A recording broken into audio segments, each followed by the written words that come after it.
After having spent the winter months down south, I came back to Ohio recently where my van had been sitting for several months. I started my van and this happened. Look at this oil leak, guys. I thought this was a massive oil leak and that I had engine damage, so I called AAA and had it towed to the Chevy dealership like a fool. And I have some little bit of good news, but I have some really bad news. And I may just have to junk my beloved bug-out moto van. Maybe it's time to do a new van build with this. Let's go for a ride. Subscribe today. Whatever bike you ride, make sure you're wearing the gear to stay safe out there. And I have some links to some awesome gear if you want to get it, like this armored hoodie, which is awesome.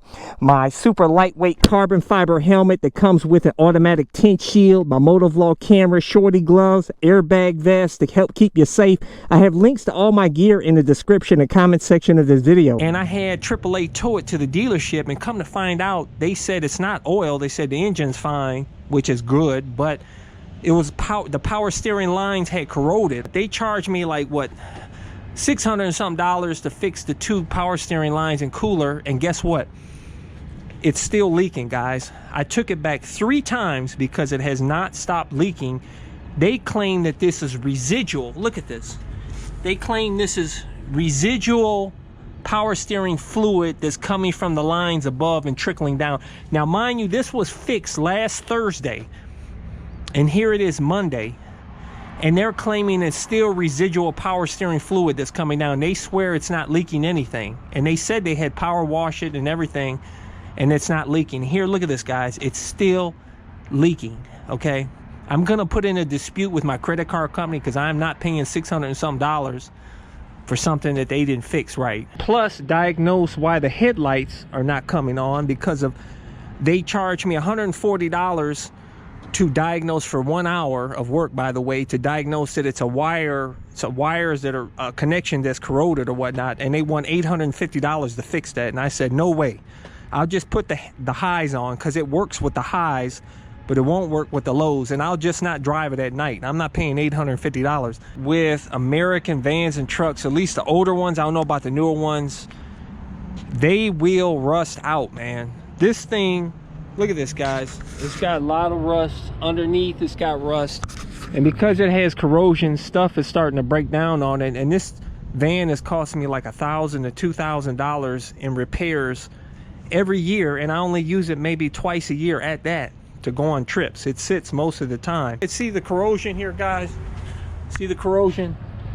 But the mistake that I made was getting an old van, an old rusty van, but I'm not paying those $600 something and the thing's still leaking here, dude. That's ridiculous. I'm telling you, I'm so upset now, I don't know what to do, man. But I will tell you one thing that's cool is that I love this e-bike, man. I use the e-bike to come up to the dealership to pick my van up. I think that's awesome, man. I charge it with my solar generator, which I have a link to in the description and comment section of this video, where you can charge your phones, you can charge all kinds of stuff, but it charges my e-bikes. I have another e-bike.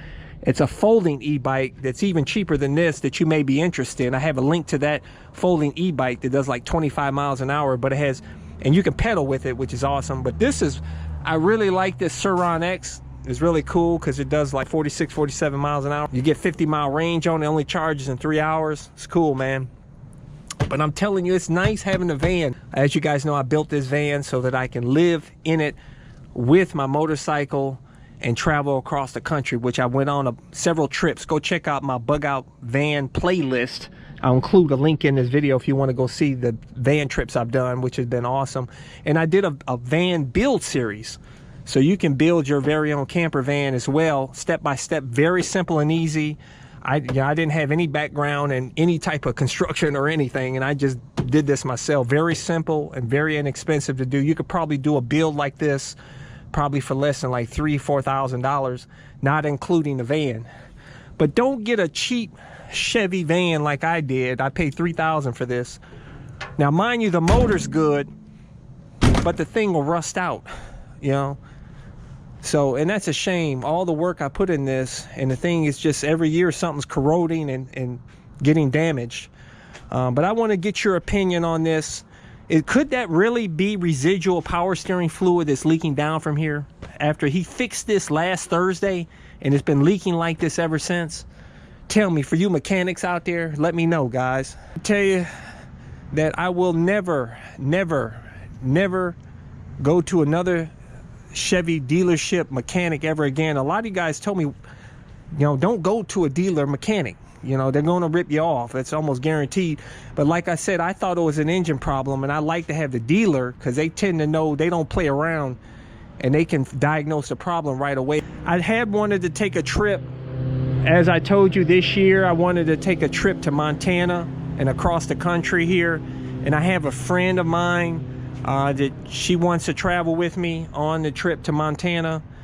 So, but I don't know, man. I don't know if I trust the van. The engine drives good, but I don't know, man. What do you guys think? You think I should take the trip? Or you think I should just go ahead and do another build? Check this out, a brand new 2022 Chevy Express 3500 Cutaway. You think I should do a build with this? This would make one sick bug out moto van and would be super stealth. Look at the height on that and the width. I wouldn't have to worry about crouching over anymore when I bring my motorcycle in. I could put all kinds of solar panels up top, and then the back I can make a wall with a door and a window like a house, but yet still roll that back door down to keep it looking stealth. But there's so many people that are doing van and truck builds right now that I don't know if I could get away with it being stealth, because people are looking for a cheaper alternative now, and so many people are living out of their vehicles. I don't think I can pull it off. Look at that, $37,900, $38,000. That's not too bad. And this is brand spanking new. I have 167,000 miles on my Chevy Express 3500. So this would last me a super long time, and I don't have to worry about it rusting out. I hear the newer American vans and trucks, they don't rust as bad as the old ones, and I would definitely probably put an anti-rust coating on it. But check this out. It's a dually. It's got dual rear wheels. So one of the tires blows out, I don't have to worry about having a real effed up day like I almost had in Moab with my van back in 2016. Look at that, super clean, brand new, even has a door that goes in the back. This could be sick, guys. What do you guys think? Think I should get this and do a build? Hey, if you missed my last video, go check it out where I did a full review on my 2022 Sur-Ron X electric motorcycle, where I do a real world test and put it on the city streets, the city bike paths, the city sidewalks, take it on this mountain bike single track. I mean, this bike is super versatile, and man, was it fun riding in these backwoods on this mountain bike trail. Thumbs up, check out my playlist for new riders and popular videos.